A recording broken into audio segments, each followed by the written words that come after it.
नमस्कार साथियों। जैसा कि आप सभी को पता है, सहारा इंडिया के प्रमुख सुब्रत राय जी का निधन 14 नवंबर को रात्रि में हो गया। जैसा कि मीडिया की खबर के हिसाब से हम लोग को पता चल गया था उसी दिन रात में, और उनके बाद उनका अंतिम संस्कार करने की प्रक्रिया शुरू हुई। पूरा देश के लोग स्तब्ध रह गए कि अचानक आखिर ये हुआ कैसे। बहुत सारे सवाल अपने पीछे वो छोड़ भी गए। कुछ लोगों का कहना कुछ और है कि उनकी मृत्यु नहीं हुई है, एक ड्रामा है, कोई कह रहे हैं साजिश है, कोई कह रहे हैं नाटक है, कोई कह रहे हैं कि नहीं वास्तव में बीमार थे। लेकिन पूरा देश ने देखा कि उनका अंतिम क्रिया किया गया, जो हिंदू रीति रिवाज के विधान से वो सब हुआ। तो हमें इन सब बातों से ज़्यादा कोई ताल्लुक भी नहीं रखते कि सुब्रत राय जिंदा है या सुब्रत राय मर गए या सुब्रत राय किन परिस्थितियों में मरे। ये सबसे ज़्यादा इंटरेस्ट हम लोगों को लेने का है ही नहीं, क्योंकि हमारे लिए तो सुब्रत राय आज से 2 साल पहले ही मर गए थे, जब पूरे देश के सामने उन्होंने आकर कहा था कि सितंबर 2021 तक आपका भुगतान हो जाएगा। उसके पहले भी उन्होंने कहा था कि मार्च 2021 तक भुगतान हो जाएगा, और उनकी सारी बातें झूठी साबित हुई। और बरसों बरस से वो एक अदृश्य टाइप के हो गए थे कि कहीं उनका अता पता नहीं था कि वो हैं कहाँ। तो हमारे लिए तो उनका जीना और मरना क्या मतलब रखता है। हमारे लिए उनकी मृत्यु तो उसी दिन हो गई थी जब वो पूरे देश के सामने झूठ बोल कर चले गए कि हम सितंबर 2021 तक भुगतान करेंगे। तो ये मुद्दा नहीं है। मुद्दा ये है कि आज देश के करोड़ों निवेशकों का भुगतान कैसे होगा। सुब्रत राय जब तक जिंदा थे, लोगों में एक उम्मीद तो थी कहीं ना कहीं, जो आज धाराशायी हो गया। तो हमें उस मुद्दे पे जाना ही नहीं है। जाना इस मुद्दे पे है कि जो उन्होंने किया, उनकी सजा उनको लगभग मिल गई। हिंदू रीति रिवाज के हिसाब से कोई मरता है और उसके बड़े बेटे अगर जीवित हैं और उनके मुखाग्नि न दें, तो ये उनके लिए बहुत बड़ी सज़ा है। हमें नहीं लगता कि मरने के बाद भी उनको मोक्ष की प्राप्ति होगी या उनकी आत्मा शांति रहेगी, क्योंकि उन्होंने करोड़ों लोगों को घर से बेघर कर दिया। 4000 से ज़्यादा लोग आत्महत्या कर लिए।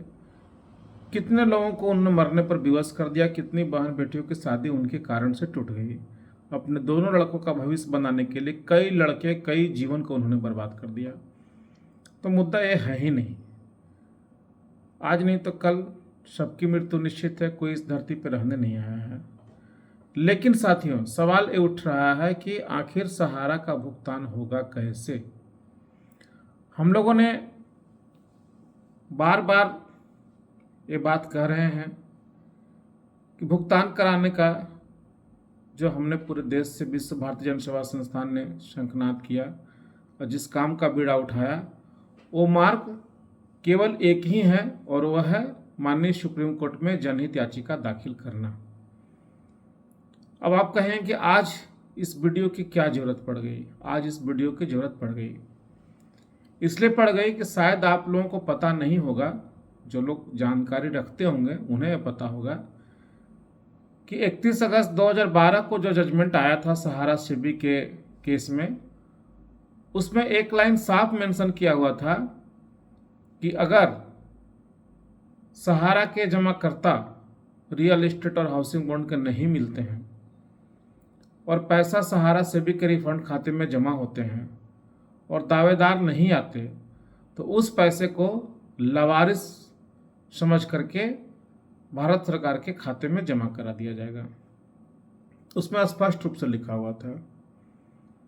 आज कहीं न कहीं जिस तरह से जालसाजी की गई सहारा के जमाकर्ताओं के साथ कि हमारा ही पैसा को रियल एस्टेट हाउसिंग बोर्ड से खाते से निकाल करके सहारा क्यूसॉप में डाल दिया गया और सहारा क्यूसॉप से फिर डाल दिया गया आपको सहारा की कोऑपरेटिव की स्कीमों में। और माननीय सुप्रीम कोर्ट में और सेबी में दावा कर दिया गया कि हमने रियल एस्टेट हाउसिंग बोर्ड का भुगतान कर दिया। वास्तव में भुगतान हुआ ही नहीं था। भुगतान न होने के कारण आप सब जानते हैं कि कारण क्या था। दूसरी बात, सहारा सेबी के रिफंड खाते में 15,500 करोड़ रुपए जो पार्ट पार्ट पर जमा हुए और उसके ब्याज समेत आज के डेट में करीब 26-27 हजार करोड़ रुपए हो गए हैं। उस राशि को लेने के लिए जमाकर्ता आखिर आता तो कैसे आता, क्योंकि वहां पे जाने का मतलब था कि आपको रियल एस्टेट हाउसिंग बोर्ड के खाते को प्रस्तुत करना पड़ता, जो आपके पास में था ही नहीं। वो ऑलरेडी ट्रांसफर हो चुका था, कन्वर्जन हो चुका था रियल एस्टेट हाउसिंग बोर्ड से क्यूसॉप में और क्यूसॉप से इसमें। इस मामले को इतना बुरी तरह से उलझा दिया गया कि जमाकर्ता समझ ही नहीं पाए कि आखिर ये हो क्या रहा है और कार्यकर्ता भी समझ में नहीं आ पाए कि आगे होने वाला क्या है। आज परिस्थितियां बहुत तेजी के साथ बदली। जो लोग नहीं किए थे कन्वर्जन, वो अपना दावा प्रस्तुत किए सेबी में, तो उनका भुगतान हो गया। बाकी लोग दावा प्रस्तुत करने के लायक थे ही नहीं। अब सवाल उठता है कि जिस तरह से आज 11-12 साल बीत गए और सेबी इस पैसे को बांटने में नाकाम साबित हो गया और सेबी भी वास्तविक जो जमाकर्ता थे उसको ढूंढ नहीं पाया कि वो पैसा कन्वर्जन हो गया था रियल एस्टेट हाउसिंग बोर्ड से इस खाते में क्यूसॉप में और क्यूसॉप से सोसाइटी में। हम लोगों ने कई बार आरटीआई किया सेबी को। सेबी स्पष्ट रूप से कहा कि आपका 2 कंपनी का पैसा छोड़ करके रियल एस्टेट हाउसिंग बोर्ड का, मेरे पास अन्य किसी कंपनी का कोई पैसा नहीं है। उस पैसे के लिए आप अन्य जगह पर क्लेम करें, मेरे यहाँ नहीं करें। आज स्थिति ये बन गई कि हम लोगों का पैसा सरकार के खाते में लावारिस बोल करके जमा होने का स्थिति में आ गया है। हम लोगों से गलती ये हुई कि आज तक माननीय सुप्रीम कोर्ट में जा करके कोई संस्था या कोई एनजीओ नहीं कह पाया कि हम लोगों का जो पैसा था वो विभिन्न कंपनियों में आपके आदेश के बाद ट्रांसफर कर दिया गया था बैकडेट में। इसीलिए जो पैसा सहारा सेबी के रिफंड खाते में है वो सारा पैसा हम ही लोगों का है, जो रियल एस्टेट हाउसिंग बोर्ड के जमा करता थे, जिनका पैसा कन्वर्जन होते होते यहाँ आ गया। ये बात आज तक माननीय सुप्रीम कोर्ट के पटल पर किसी ने कोई पीआईएल लगा करके कहा ही नहीं।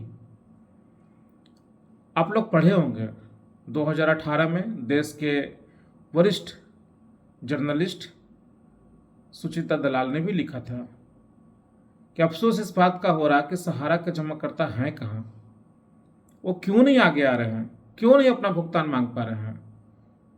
और भी कई जर्नलिस्ट लोगों ने लिखा, कई सारी एजेंसियों ने ये बात कहा कि आखिर हैं कहाँ लोग कि लोग दावा प्रस्तुत नहीं कर रहे हैं।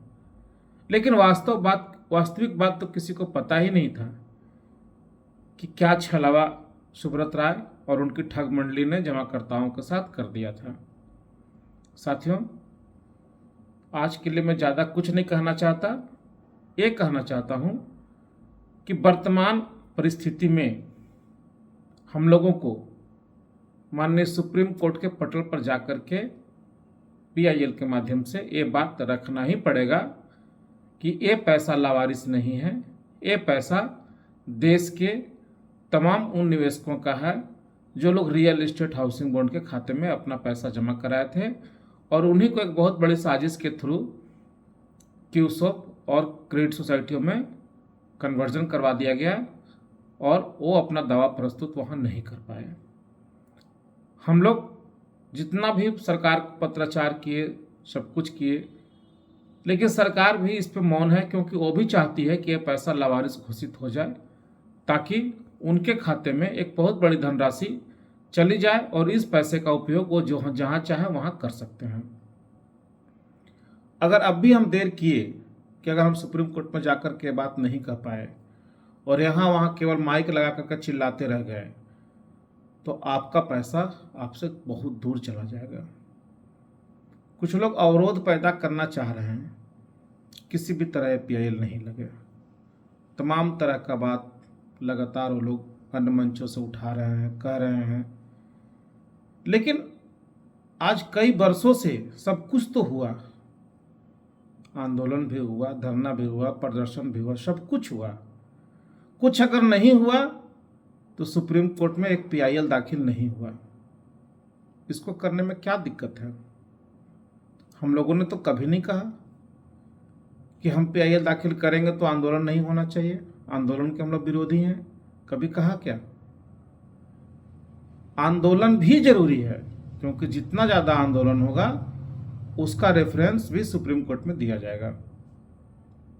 हम उनके साथ हैं आंदोलन में, लेकिन इस बात को आज बहुत बारीकी से समझना होगा कि माननीय सुप्रीम कोर्ट में जाकर के जब तक हम लोग अपनी पीड़ा नहीं सुनाएंगे तब तक इसका निदान नहीं होगा। और अब मामला तो 25,000 करोड़ का ही रहा ही नहीं। हालांकि इतना राहत हो जाएगा कि 25,000 करोड़ रुपया अगर हमें तुरंत अगर मिल जाए तो पोर्टल में जितने भाई क्लेम किए हैं उनको अगर 25,000 करोड़ रुपया दे दिया जाए तो बहुत लोगों का भुगतान, आंशिक भुगतान हो जाएगा, लेकिन संपूर्ण भुगतान नहीं होगा। संपूर्ण भुगतान करवाने के लिए हम लोग को माननीय सुप्रीम कोर्ट में जाकर के कहना पड़ेगा कि हमारा वास्तविक पैसा जो है सहारा की विभिन्न एसेट्स में, चाहे उनका घर हो, बंगला हो, जमीन हो, जगह हो, हॉस्पिटल हो, MB वैली हो, इत्यादि इत्यादि, जिसका लिस्ट हम लोगों ने काफ़ी बना करके रखा है बहुत बड़ी तैयारी के साथ, कि हमारा पैसा इन सारी जगहों पर फंसा हुआ है, इसलिए इसको भी लिक्विडेट कराते हुए हमको दिया जाए ताकि हमारे निवेशकों का भुगतान हो जाए। और एक काम सरकार नहीं कर सकती है, एक काम जब भी होगा तो माननीय सुप्रीम कोर्ट से ही होगा, क्योंकि सुप्रीम कोर्ट ने ही 31 अगस्त 2012 का जजमेंट पास किया था। वर्तमान केंद्र सरकार या पीछे की केंद्र सरकार ने वो आदेश नहीं दिया था, वो आदेश माननीय सुप्रीम कोर्ट का ही है। और सुप्रीम कोर्ट का आदेश का तब्दीली सुप्रीम कोर्ट में ही हो सकता है, वो सरकार उसको चाह करके भी नहीं कर सकती है। जितना जल्द मेरे देश के जमाकर्ता समझ जाएं उतना आपके हित में होगा। हम लोग जनहित याचिका लगाने जा रहे हैं। आप सभी से निवेदन है जितना जल्द से जल्द इस जनहित याचिका में जुड़ जाएं। केवल अनाप शनाप चीज़ों में रहेंगे और माइंड को भटकाने का प्रयास करेंगे तो जितना देर करेंगे उतना ज़्यादा आप भुगतान से दूर चले जाएंगे, क्योंकि ऐसे ही हम लोग बहुत देर कर चुके हैं कि अभी तक हम लोग माननीय सुप्रीम कोर्ट में जाकर के अपनी बात को रख नहीं पाए। तो हम लोग जा रहे हैं। विश्व भारती जन सेवा संस्थान के सचिव होने के नाते आप सभी से मेरा आग्रह है कि जल्द से जल्द इस जनहित याचिका के साथ जुड़ें और अपना अंडरटेकिंग फॉर्म दे दें, ताकि हम लोग आपकी लड़ाई सुप्रीम कोर्ट में जाकर के रख सकें और संपूर्ण भुगतान करवाने का हम लोग इस PIL के माध्यम से करा पाएँ, क्योंकि इसके अलावा हम सबों के पास और कोई वैकल्पिक रास्ता है ही नहीं। धन्यवाद साथियों, नमस्कार। आशा है मेरी बात को समझने का आप लोग प्रयास करेंगे। धन्यवाद, शुभ रात्रि।